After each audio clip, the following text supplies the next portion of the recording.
Assalamu alaikum, mes chers élèves. Vous allez bien, j'espère, de vos familles respectives. Ok, merci pour la présence. Et nous allons poursuivre ce matin avec notre programme en histoire. Nous allons aborder la leçon 7 aujourd'hui qui nous parle de l'Organisation des Nations Unies.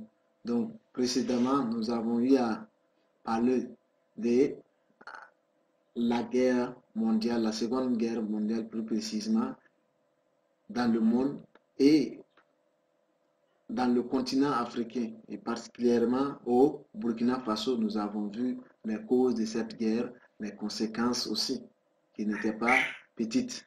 Donc aujourd'hui, dans les conséquences politiques, nous avons eu à évoquer la création d'une organisation qui va essayer d'arbitrer et éviter que ne survienne un troisième conflit dans le monde.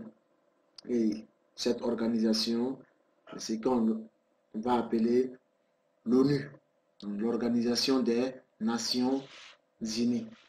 Donc, en parlant de l'Organisation des Nations Unies, ici, il faut d'abord connaître les origines de cette organisation, les objectifs de cette organisation, analyser l'organigramme de cette organisation et afin connaître les actions et les résultats de cette organisation. Donc, voilà les différents éléments qu'il faut cerner dans cette leçon. Donc, en introduction, nous dirons que l'Organisation des Nations Unies fut créée en 1945 à la fin de la Seconde Guerre mondiale sur les cendres de la Société des Nations SDN. Contrairement à la SDN, l'ONU regroupait les grandes puissances du monde. Donc, il y avait une différence entre la SDN parce que cette fois-ci, les grandes puissances du monde font partie de la SDN et de l'ONU. C'est différent de la SDN. Donc, d'abord à 1, nous allons voir les origines et les objectifs de l'ONU. Donc, en parlant des origines et des objectifs de l'ONU, nous allons d'abord voir les étapes de la création de l'ONU qui n'ont pas, la création ne s'est pas faite du jour au lendemain, il y a eu des étapes. D'abord, des rencontres, plusieurs rencontres, et c'est à l'issue de ces différentes rencontres que officiellement l'ONU verra le jour. Donc, nous allons voir les étapes de la création. Il faut retenir que, comme la SDN, la création de l'ONU a été une initiative des États-Unis. En effet, dès 1941, le président Roosevelt avait lancé l'idée de sa création. L'ONU est finalement née à l'issue de plusieurs rencontres internationales. Les plus importantes étaient, d'abord, il y a la Charte de l'Atlantique en août 1941.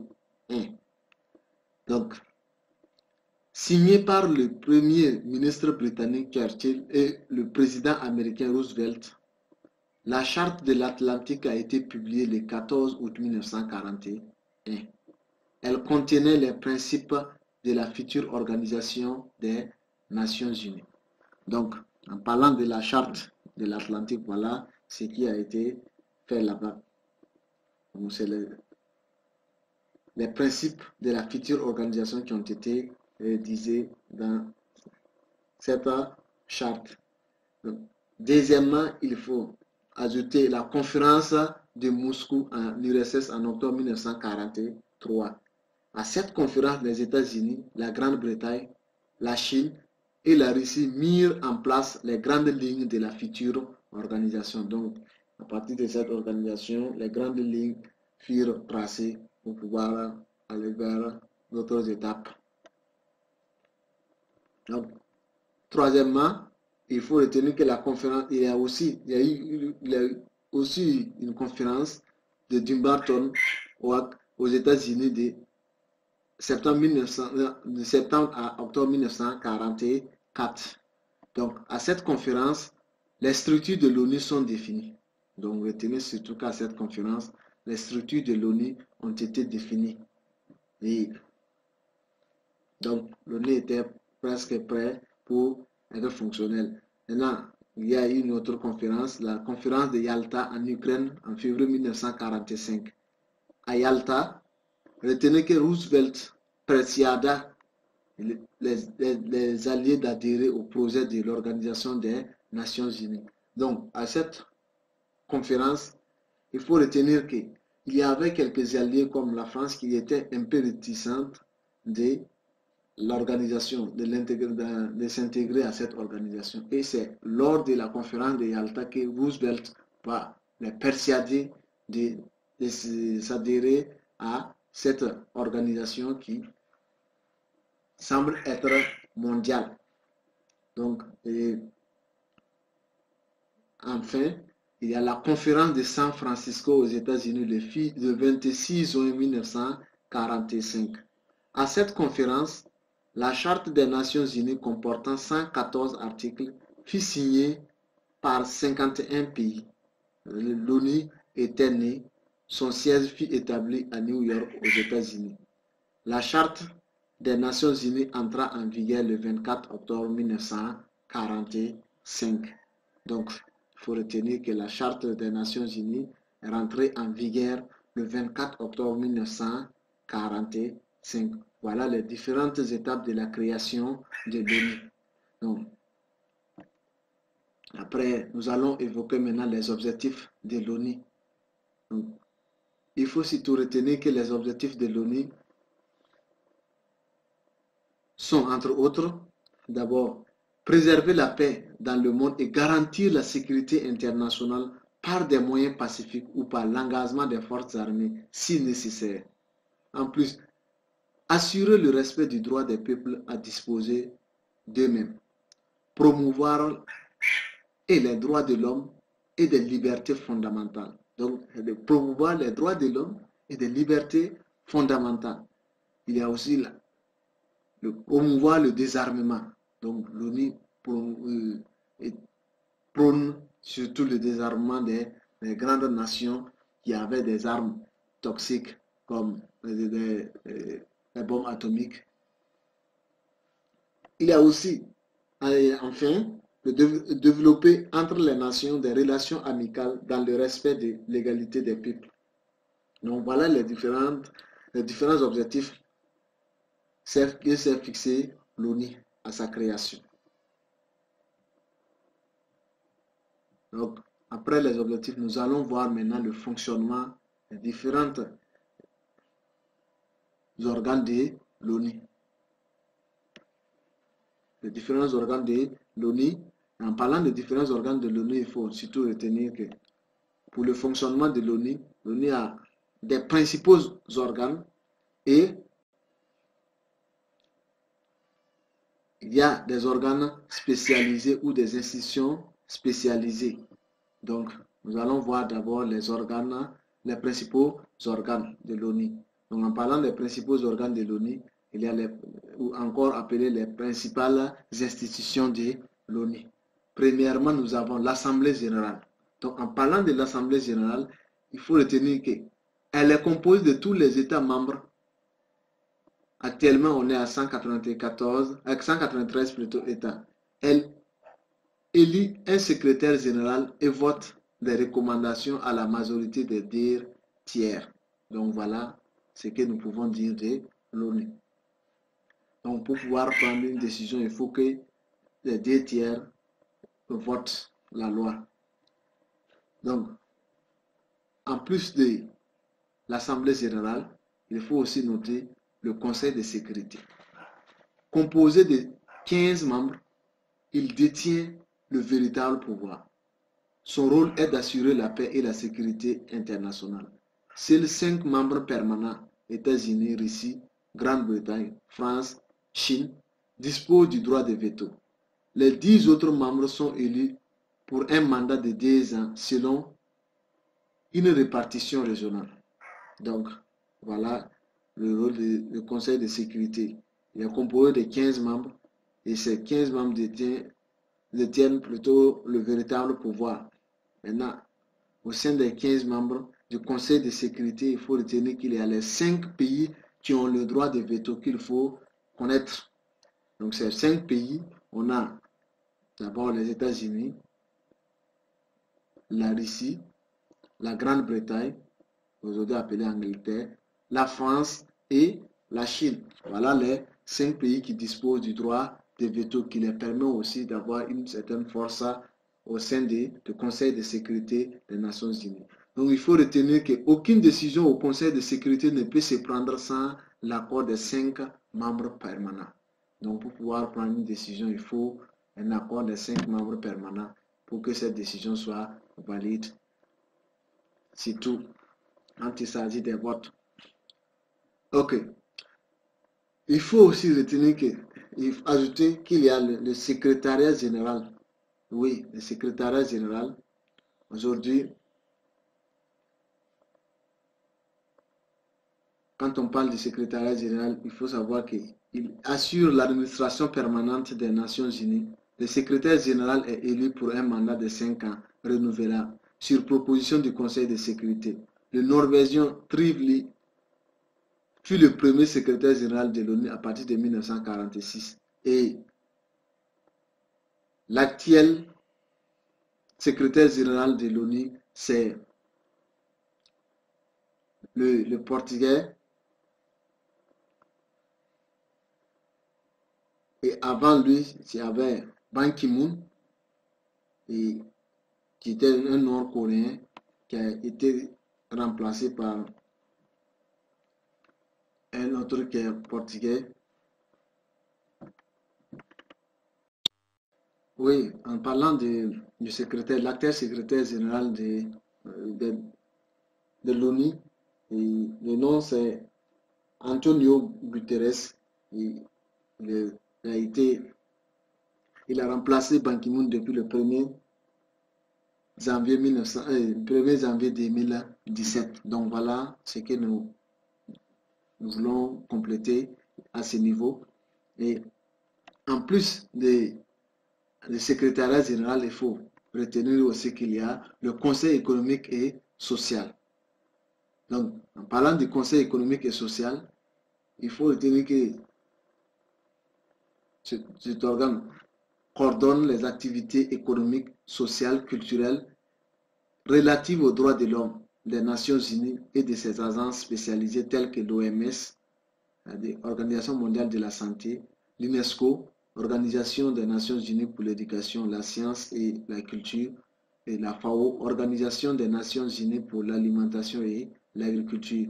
Elle est composée de 54 membres élus pour un mandat de 3 ans par l'Assemblée générale. Donc voilà la composition du Conseil économique et social. Donc, Conseil économique et social coordonne les activités et les institutions spécialisées de l'ONU mènent sur le terrain. Donc, en plus de cela, il y a la Cour internationale de justice. Donc, elle est située à La Haye, Pays-Bas. C'est l'organe judiciaire de l'ONU. La Cour est composée de 15 juges. Ils sont élus pour un mandat de 9 ans à l'Assemblée générale et le Conseil de sécurité. Donc, voilà comment on élit à l'Assemblée générale et le Conseil de sécurité qui décide de leur sort. Donc, leur rôle est de statuer sur des conflits juridiques entre des États. Par exemple, conflit frontalier entre le Niger et le Burkina Faso, c'est la Cour internationale qui a tranché et bien d'autres rôles que cette institution joue. Et enfin, on a le Conseil de tutelle. Il ne joue plus un grand rôle car son rôle était d'œuvrer à la décolonisation des États colonisés. Donc à l'époque, c'était avant la colonisation, on avait mis cette institution en place pour arbitrer les différentes étapes de la décolonisation pour amener les différents États colonisés à être libres, à avoir leur indépendance. Donc voilà ce que nous pouvons dire ici.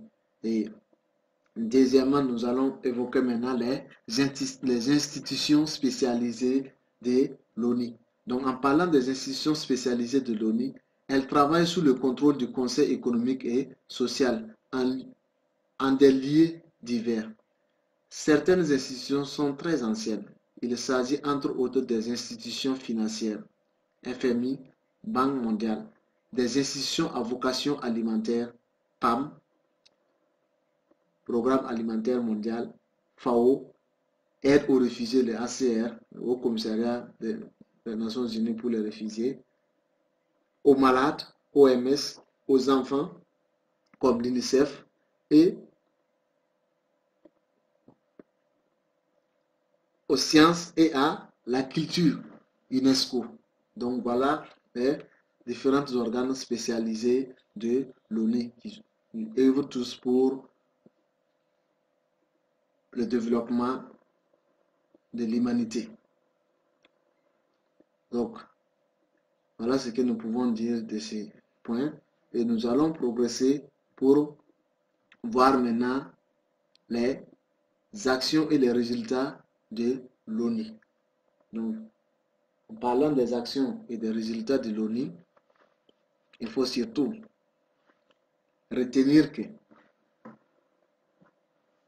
l'ONU a eu à mener plusieurs actions dans le monde et des actions qui sont aujourd'hui à s'allier. Donc, en parlant des différentes actions de l'ONU dans le monde, il y a d'abord que l'ONU a grandement contribué à l'indépendance des États anciennement colonisés. Donc, voilà un grand rôle que l'ONU, une action que l'ONU a jouée. En plus, il y a que l'ONU a adopté en 1948 la Déclaration universelle des droits de l'homme et elle a fait, elle est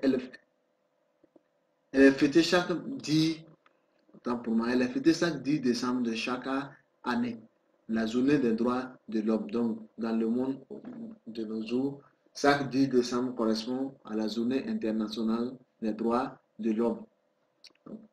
En plus, il faut retenir que l'ONU a permis et permet toujours à tous les pays membres, petits comme grands, de faire entendre son point de vue sur plusieurs questions grâce à l'Assemblée générale. Donc l'Assemblée générale de l'ONU permet à tout le monde de s'exprimer, grand comme petit. Donc c'est une tribune qui offre l'occasion à tout le monde de s'exprimer. En plus, il y a, grâce à l'intervention des soldats onusiens, qui sont appelés les casques bleus, l'ONU a permis la pacification de nombreux pays tels que le Libéria, avec la mission d'observation des Nations Unies au Libéria qui est appelée MONUOR de 1993 à 1994. Il y a la mission de l'ONU en Angola, la mission d'observation des Nations Unies en Angola, MONIA, de 1997 à 1999. La Côte d'Ivoire, l'opération des Nations Unies en Côte d'Ivoire, appelée ONICI depuis 2004. Et il y a aussi les institutions spécialisées de l'ONU qui ont mené plusieurs actions dans le monde. À titre d'exemple, l'UNESCO a énormément combattu l'analphabétisme. La FAO a permis le développement de l'agriculture dans plusieurs régions du monde. L'ONU-SIDA a joué un grand rôle dans la lutte contre le sida et les IST. L'UNICEF a permis de sauver de nombreux enfants en situation difficile. Santé, éducation, nutrition. Le PNUD a joué un rôle important dans le développement de certains pays. L'OMS a permis aussi le développement de la santé dans le monde et l'éradication de certaines maladies telles que la poliomyélite. Donc, voilà ce que nous pouvons dire des actions et les résultats de l'ONU. Donc, comme toute organisation, il ne faut pas oublier aussi que l'ONU a des faiblesses et des erreurs ou des trucs à corriger pour pouvoir aller vers certaines perfections. C'est ce que nous allons appeler les faiblesses de l'ONU. Donc, en parlant des faiblesses de l'ONU, il faut d'abord retenir que l'ONU n'est pas arrivée à préserver la paix dans toutes les régions du monde. Oui, jusqu'à présent, l'ONU œuvre pour préserver la paix, mais il y a toujours des régions où la paix est menacée. Ces régions, nous pouvons prendre l'exemple de la Somalie, de la Syrie et la Palestine et bien d'autres, Palestine, Israël. C'est des zones de conflit depuis des siècles, non, depuis des décennies autant pour moi, qui sont toujours confrontés à des guerres et des tueries que l'ONU essaie toujours de trouver, de résoudre, mais jusqu'à présent, en tout cas, c'est toujours un rêve, mais pas une réalité. Donc, il y a aussi les résolutions de l'ONU qui ne sont pas toujours bien appliquées. Donc, il y a certaines résolutions, certaines décisions de l'ONU qui ne sont pas bien appliquées à cause de certaines grandes puissances récalcitrantes. Il y a aussi le droit de veto qui entrave le bon fonctionnement de l'ONU. En effet, les États qui en bénéficient les utilisent pour protéger leurs intérêts personnels au détriment des autres États. L'importante contribution financière des Nations Unies aux actions de l'ONU rend l'ONU dépendante de ces pays. Donc, voilà ce que nous pouvons dire des différentes actions de l'ONU et les faiblesses que cette organisation rencontre. En conclusion, il faut retenir qu'en dépit de ces difficultés, l'ONU reste une tribune où grands et petits États se rencontrent et peuvent discuter des problèmes les concernant. Elle essaie tant bien que mal de jouer son rôle de gardienne de la paix et de promouvoir le développement économique et social de ses membres. Elle a le mérite d'exister aujourd'hui. Oui, donc malgré les difficultés que nous avons eu à évoquer, l'ONU a pu quand même préserver le monde d'un troisième conflit mondial. Donc, vu les différentes actions que l'ONU mène sur le terrain, elle a le mérite d'exister. Et il faut cependant améliorer et supprimer certaines institutions pour que l'organisation soit plus crédible et plus juste envers tous les États membres et amener aussi les grandes puissances à accepter souvent certaines réalités et à amener la paix dans certaines régions, car ces grandes puissances sont à l'origine de ces tensions dans ces différentes régions.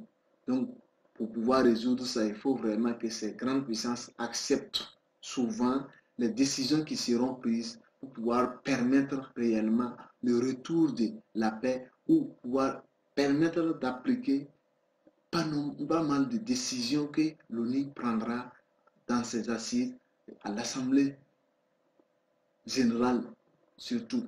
Parce que, comme remarquons souvent qu'avec les pays qui ont le droit de veto, l'ONU a du mal souvent à appliquer ces sanctions, l'ONU a du mal à appliquer certaines décisions sur certaines puissances. Donc, il va falloir qu'on essaie de supprimer